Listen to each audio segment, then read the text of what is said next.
Interiors, they're a pain. Not that kind of a pain, but just like exteriors, they can tell a story just as efficiently, if not better, in some circumstances. So you've been tasked to build an interior, specifically a large one or a small one, to tell a story within a certain world, concept, portray a certain character, etc. Last video, we focused on 2 separate characters and what their houses would look like. This time, we're going to focus heavily on the world of this setting. Question 1, what do you absolutely need to tell your viewers, your readers, your audience about this world? What needs to be conveyed at any cost? Like, it's the most important thing to your world. Let's write these down. I typically use a list when I am making any sort of decisions for any of my stories. I have the must be said, should be said, finally the would be nice. So for the must be said portion of the list, that would be the things that you will not let go of in your story, that points in your story that absolutely need to get across. So what I'm going to say for my points, this is in space and knowledge is important.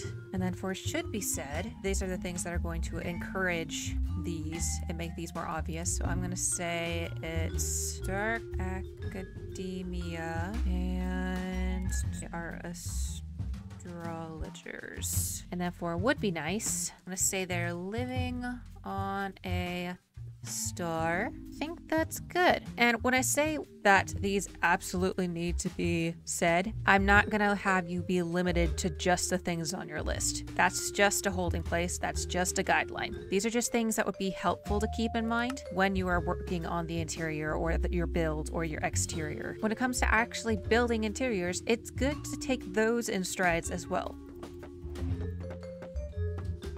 Get your basic shapes down first. Get your basic structures down.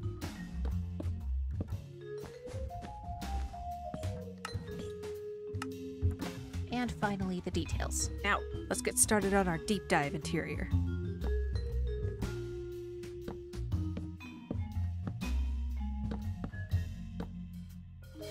Already, I'm seeing a problem here, and that is so dark in here. We need lights. What's one way that we can get lighting in here that still fits within our theme? Let's see if we can make some sort of chandelier with this thing. That kind of helps give off the fantastical space atmosphere that we're wanting. And we can also add some on the bookcase itself. And I am hesitating to put them on the bottom shelves because otherwise they just look like LED lights and we don't really want that. If they're hanging from things though, it looks a bit more magical. Then again, that's just my opinion. You guys may be seeing this in a completely different light, quite literally. Okay, I'm getting a little sick of my list, so I'm gonna put that right there for now, and I'm gonna not look at it. Sometimes it is okay to just let go of whatever parameters you've given yourself and just go with the flow of building for a little bit, especially with interiors. I'm thinking desks. You know those libraries where they have the desks just open to everybody in the public and they can just look over your shoulder and see what you're reading? I'm thinking those kind of desks. I don't want to scatter the bookshelves in a way that seems disorganized or cramped, because again, if knowledge is celebrated, then these books and those who are using the books would be treated with more respect. I also like to come in and out of the room to see what the atmosphere feels like as soon as you walk in, and already I can tell these bookshelves both need to be a lot taller. Much better. That's way more imposing. Same along this wall here. There we go. That is too much of the same thing. Well, let's scatter some of these throughout here. More desks.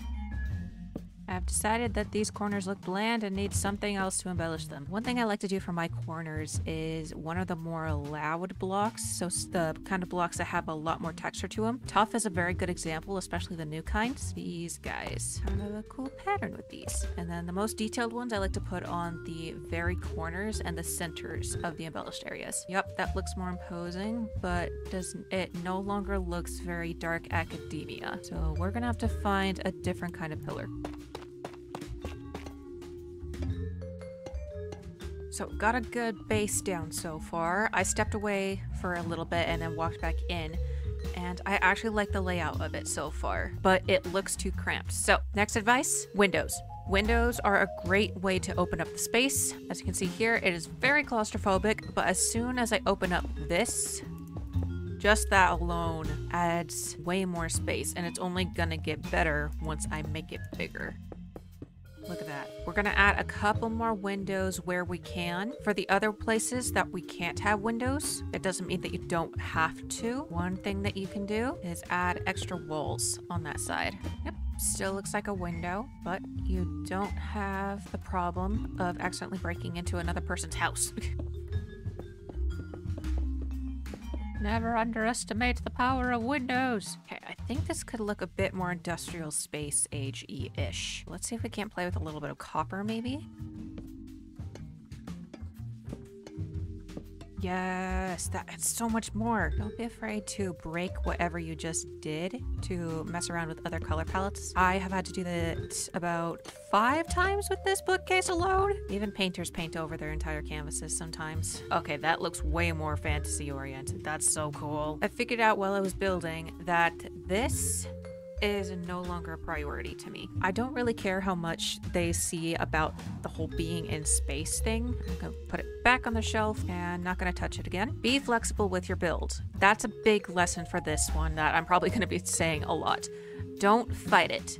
Dance with it. You're gonna have your plans, but you're gonna have to hold them loosely. There's gonna be challenges while you're building, while you're creating anything that you're gonna have to ask yourself, is this really important? The answer is usually no, surprisingly. While I thought that the whole space orientation of this was important, it's not as important as I thought it was. So we're gonna let that one go. If it does come back, then again, we can flex and change it again. But for now, let's just try to get the whole knowledge library somewhat fantasy, somewhat astrology inspired down first. So we got the copper down, and then we got the copper accents over on this side, but I think I want to use the gradient that I used on this bookcase over here as well.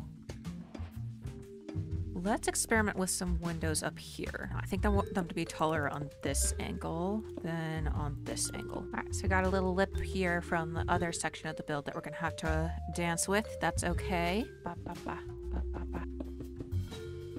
Dancing with the difficulty is not just something that I have to deal with in builds. Dancing with the difficulty is something that I have to do with a lot in my life in particular, and I know that I am not the only one. Building in Minecraft isn't just a creative outlet, especially for people like me. Ooh, that's cool. So it's always fun to tie in a bunch of different elements from the things that you have scattered throughout the room. So you'll notice that I've used copper in a lot of the different places here, lots of end rods and chains that are repeated throughout the room. This keeps the eye moving. So you see the copper there, and as you're looking around, you see the end rods, your eyes will follow those, and then you see more copper. It just keeps the eye moving from place to place in the room. Sometimes it's a good thing, sometimes it's a bad thing. I honestly don't know when it's good or bad. I'm not a skilled enough artist to know when to stop throwing stuff at a build. But hey, I'm still learning.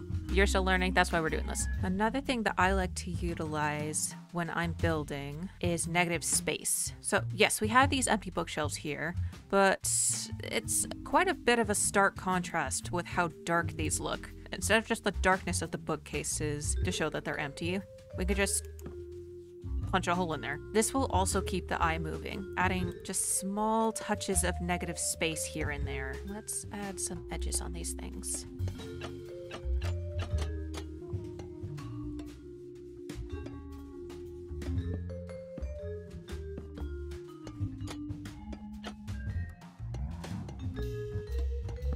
Okay, now that we've got a base down, it is time for detailing. I've already done a little bit as I was going because, you know, I can't help myself. But the detailing factor is when you start adding things that give a bit more dimension to a room. This is when dancing with the battle instead of fighting against it becomes very obvious. As you can see, I couldn't put the trapdoor this side of the block. I had to put it on this side of the block for this one because of this trapdoor that was right here. But we could turn that into a nice pattern if we just go bop, bop, bop this side, get rid of you. Bop, bop. While there could be complications, they could turn into something kind of cool if you are willing to work with them.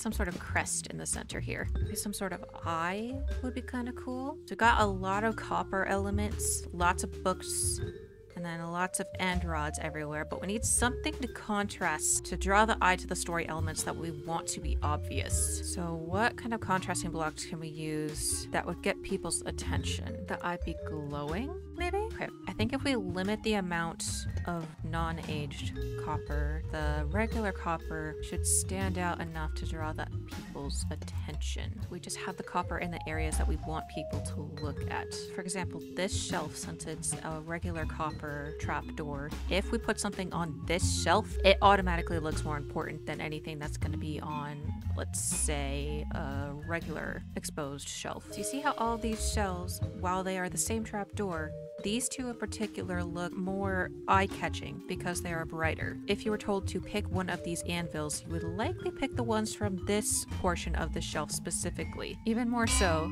if there was only the one shelf. So even if that shelf isn't in the center, because it's a different color and a brighter color, you're more likely to grab this anvil compared to the other ones because it is the odd one out. We're gonna try to use that to our advantage and use more of the bright copper to lead the eye where we want it to look.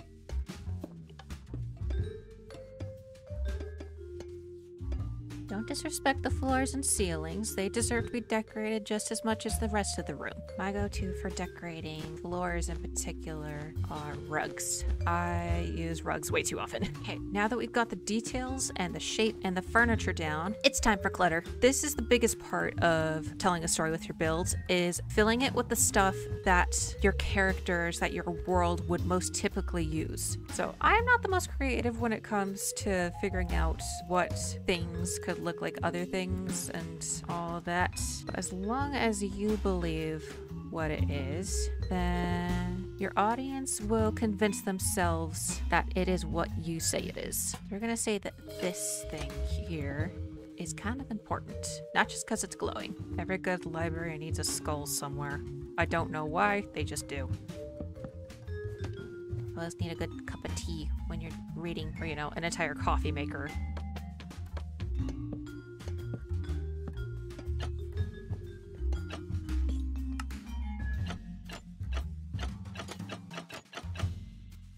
I don't know why, but I find it funny to put dead plants in this, because it's like somebody told them that, hey, maybe if you put some living stuff in the library, it'll encourage people to study harder or do better work, etc. And then they just never took care of them. Final test. Go inside and see. Oh, yep. Okay. My eyes immediately went up. That's good. And I am drawn to the copper in the order that I need to. So we get the story from the book. Moving over here, this desk, somebody sitting here must have been important. This contraption is important. I am going to need to put another copper door here because we need to tell them to go up this ladder. I think that needs to be a skylight. Yes, that's way better. Okay, cool. So the story that I was trying to tell here is that this is an academy that studies the stars and the power that you can harness from the stars. And then two people in particular was studying this conduit to see what kind of power they could harness from this rather than the stars that they're consistently told to study. However, creators of the academy may not like that. Why else would they be watched so intently? So, quick summary of what we learned today. Dance with the difficulty, don't fight it. If you're going to be building an interior, start with the base, move on to the actual structures, and then move on to the details and the clutter. And if you were trying to tell a specific story or narration that you were trying to convey in your interiors, find some sort of contrast block that you can use to guide the eyes throughout the build. It's a lot of copper. I will keep that in mind for next time, but I think it gets the point across. Well, hope you learned something today. Thank you guys so much for watching. You guys are awesome. Thank you for choosing me to watch today. If this tutorial did not help you, then I hope you're able to find the tutorial that you need. Let me know down in the comments, would you guys like a plot structure video next? Because I have a couple of ideas. I hope you guys have a great day. Go eat some food, drink some water, and go touch something outside if you can. Love you guys very much, and I will see you guys in the next tutorial video. Bye! Love you! Also, let me know what stories you guys are working on right now. I'd love to hear them. Or read them. Hear and read. All of it. All of it. Tell me everything. Love you, bye.